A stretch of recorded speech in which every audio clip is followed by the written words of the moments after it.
karanasan. Ng mga puting dayuhan, ang islang tinaguriang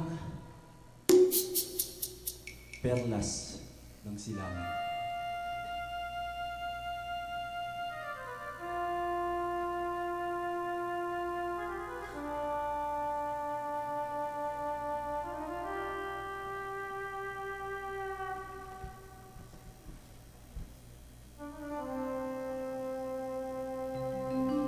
Kabihasnan ay sumilang sa mga tribo ng kabuluan. Mayroon ang wikang gamit at batas na sinusundan. Kalakaray makikita sa mga pampang ng ilog. Chino at mga katutubo sa barter trade ay umipulog. May mga umiiral na pamayanan na ang tawag ay balangay, nadala ng mga ninunong Aita, Indones at Malay.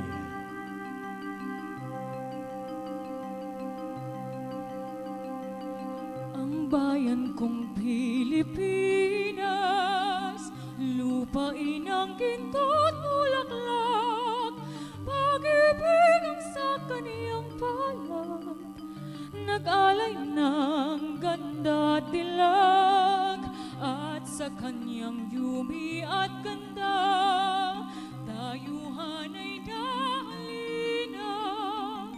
Bayan ko, binihag ka, nasadlak sa dusa. Subalit may barkong dumaong noong 1521. Lulan ng mga dayong pinamunuan ni Magellan. Sa pampang ng Mactan, katutubo'y ginulantang. Krus at espada ang ipinangharap ng dayuhan.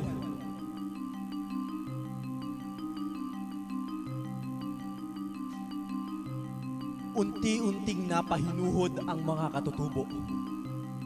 Ang likas na yaman ng isla ay sinamantala ng mga sugo. Kristyanismong bulag ang isinubo sa mga tao. Pinatawan ng buwis at pwersahang pagtatrabaho.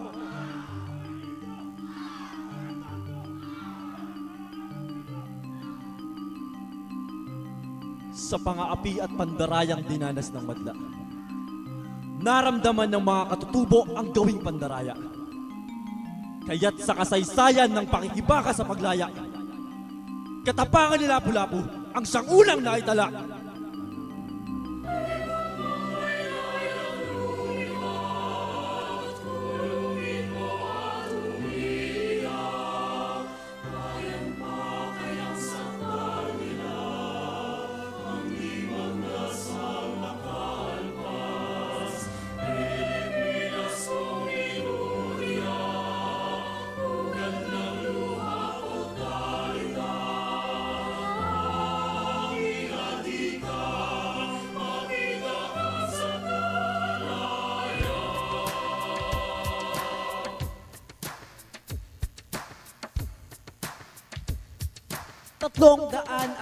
Tatlong taon, tayo'y sinakop ng mga puting poon. Kultura ang banyaga sa atin ay lumamon. Isip ay ginapos magba hanggang ngayon. Subalit di nagpagapi ang mga Pilipino. Sumulpot ang mga rebelyong makatao, sina Pedro, Ladja, Hermano Pule at Diego. Sila ang mga bayani kinilala ng sambayanan. Florante at Laura ni Francisco Baltazar, hinangaan ni Rizal at Marcelo del Pilar. La Liga Filipina ay kanilang ipinundar. Tinig ng kilusang reforma sa bayan. Viva España! Preparen! Apunten!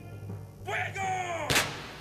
Ay sarap mabuhay sa sariling bayan kung walang alipin at may kalayaan. Ang bayang sinisil, babangon, lalaban din. Ang silang ay pupula sa timyas ng paglayan.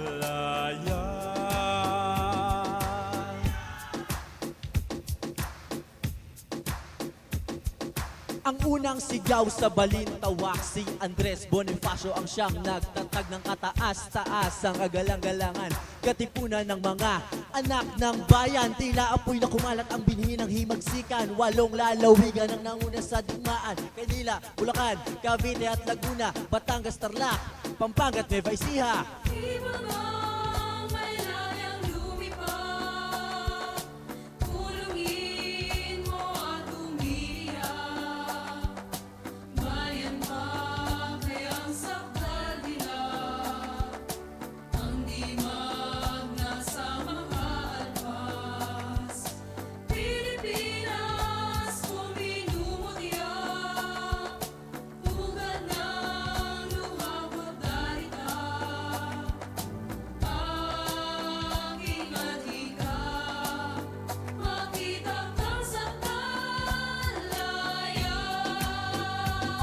Nang maging supremo si Emilio Aguinaldo, ang bandilang Pilipino'y kaniyang idinisenyo. Tinahin naman ni na Marcela Agoncillo, katuwang sina Lorenza Delfina Katoto. Unang winagayway noong Mayo 28, 1898 sa labanan sa Alapan. Nagdiwang ang bayan, bandilang Pilipino'y hudyat ng kalayaan. Pula sa kagitingan, asul ng alambayan, puti ay simbolo ng pag-ibig na dalisay. Tatlong bituin, Luzon, Visayas, Mindanao. mabuhay.